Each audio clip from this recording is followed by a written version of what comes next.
Hey, what is going on, SMT Nation? It is your boy, the SMT. Today is a big day for T-Mobile. I should say the new T-Mobile. It is clearly a different company. They've merged with Sprint successfully. They've unified the brand.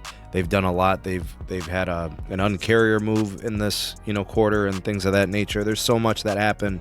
A lot has been going on behind closed doors in retail and the network. It really is a turning point for the company. So we've got the quarter 2 2020 earnings report summary for you guys. We'll go over everything. This really is a difficult quarter to gauge. You've got merger integration. You've got situations in which there are outages all over the country, mostly on the eastern seaboard. I know Pennsylvania, Virginia, Maryland, New Jersey, New York have all been kind of areas that are affected by outages that affected T-Mobile customers. We've got the ongoing lingering effects of the pandemic and other related issues.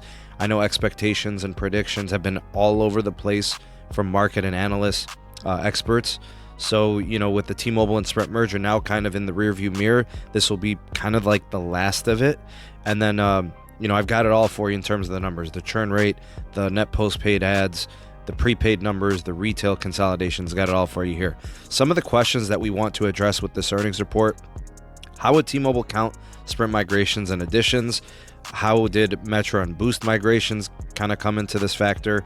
Merger related costs, I think, is an important thing to consider. Network capex, where is it going to kind of play out for the rest of the year? Chantel is also something we wanted to know about. How would they measure growth? That sort of thing. Anyways, here's some solid numbers I have for you. Total customers, it looks like T-Mobile has 98.3 million customers. Why is this a big deal? Because T-Mobile claims that they will be overtaking AT&T as the number 2 nationwide carrier in terms of market share and subscriptions. 1.245 total net adds, 1.1 postpaid net adds. We also have an ARPU of $47.99, 253,000 postpaid phone net adds, a postpaid churn of 0.80. I could tell you guys that that's, I think, the highest of the 3 major carriers. I think both Verizon and AT&T came in lower. So this did put them at number 3. It's not a bad number. It just happens to be number 3 for this quarter. Prepaid churn rate was 2.81. Total revenue was $17.7 billion. Service revenue $13.2 billion. Free cash flow at $1.4 billion. If you're interested in learning more about these numbers, you can find them on their investors page, T-Mobile Investors. In terms of the service revenue growth, T-Mobile did come in at number 1 ranked out of the 3 big carriers, then AT&T, and then third was Verizon. T-Mobile network update we got. Only 10% of Sprint customers have been migrated over to the T-Mobile network. So that could be concerning because we're already having network issues now. That means things could get pretty bad very soon. That's just one of the things when it comes to like a Sprint side effect. When Sprint numbers are included, T-Mobile actually had negative growth, minus 1.6 million postpaid net adds. So concerning information there, because when they delivered their numbers, they made it seem like they had all this growth. But when you take into account all the customers that lost, or I should say were lost because they left Sprint for Verizon or AT&T, that shows where those customers went. Sprint also used to include non-phone devices in their postpaid phone numbers, so that's going to skew numbers as well. T-Mobile also excluded all insignificant rate plan subscriptions. I don't even know what that means. I'm just confused as to why they didn't include it. Generally speaking, the concerns here are that there were a large number of customers that were unable to pay balances due to that FCC Keep Americans Connected pledge. I think all carriers were affected by this, so no surprises there. Verizon had issues, AT&T had issues, T-Mobile did as well. There are some customers that they are accepting that will probably not pay off their balances and will be lost as consumers on their side. What T-Mobile is also going to do is they're also going to add debt to the company moving forward, up to $1 billion in merger-related costs. That's a hefty addition. A lot of debt is starting to compile on the T-Mobile side, and we're already starting to see it with network investment as things have really tremendously slowed down in network build. So that's kind of where that stands. Some other really interesting items from the earnings report. I mean, these were, some commentary and some items from, Neville Ray, other members of the senior leadership team like Mike Sievert. The expectations moving forward is that the churn rate for quarter 3 is going to be high. T-Mobile is going to obviously do their best to try to reduce and mitigate this. but the expectation is that there will be customer losses.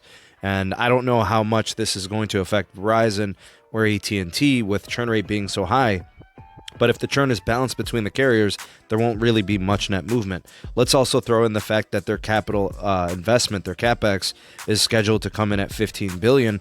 No real explanations or any, further detail on it from Mike Seaver. He didn't really want to talk about it. I'm not sure if they're really ready to commit to that number. Mike also denied tower company claims from American Tower and Crown Castle, saying that the network build-out was slower than expected. I actually don't believe Mike here.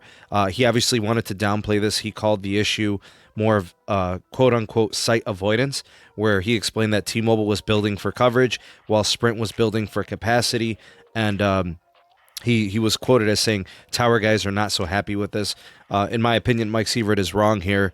That shouldn't really change anything. Obviously, consolidating companies will lead to a reduction in build-out, but nobody needs it more than T-Mobile, in my opinion. Neville also commented, saying, quote, we are moving at an incredible pace.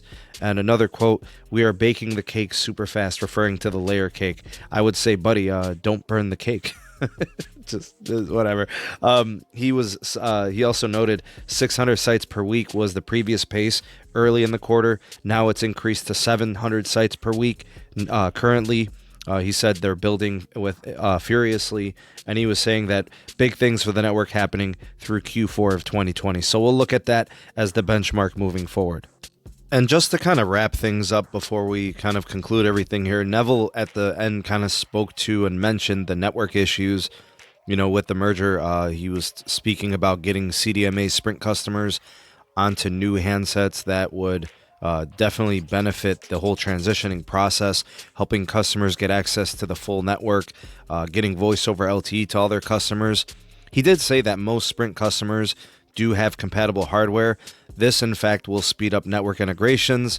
And when asked about the whole, Metro merger and how it compared here, he spoke that Metro was harder because of handset incompatibilities, which is probably true. The situation today, much better than it was for the Metro deal, but the scale of this merger, much larger. I think he kind of downplayed that. But that question, lastly, was about churn rate. Actually, Mike Seaver left right before the Sprint churn rate could be covered, so they kind of fluffed their way through that answer. They didn't really get to any details, but that would have been interesting to see and hear what they had to say about that. Anyways, I'd love to hear your thoughts and opinions on everything we covered here. There's so much that was, spoken to in this earnings report. Mike, coming in now, he's the new CEO, and he's not John Legere. And a lot of people were talking about this, and a lot of people spoke to, people that I'm close with, and we had discussions kind of while this was all ongoing. They said he kind of looked nervous. He didn't have the same swagger as John. I could tell you he tried to be slick. He tried to open up how John would about, Walt over at Lightshed reading and stuff. That was bad and cringeworthy. I mean, literally scripted and terrible. Anyways, I thought that was funny. The rest of it kind of went as planned. Nothing really crazy there. I'd love to hear your thoughts and opinions on everything. Any of the facts, any of the numbers, any of the commentary. If you guys want to drop a comment in the comment section below, the voice of the people, the SMT Nation, let your voice be heard. We will be doing a live stream later on tonight. So if you're watching this at the time of the release, do expect that. That's pretty much it for this video. Do me a solid, rate this video if you found it informative or enjoyed the summary and analysis. Give it a like, give it a share to all of your favorite social media platforms. If it's your first time here or you're new, consider subscribing and activating the bell notification icon so you never miss an upload from the SMT.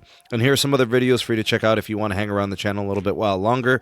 Some links in the description box for all the community items, the SMT Patreon page, the Twitter handle at SneedTech where we do Periscope Lives as well, and also the podcast. The audio-only podcast is live. We're on tons of platforms, Apple, Google, Spotify. We're on all the major ones. Check us out there. Great podcast. It's been enjoyable doing those as well. Anyways, I hope you have a great rest of the day, and we will see you guys all on the next video. Peace.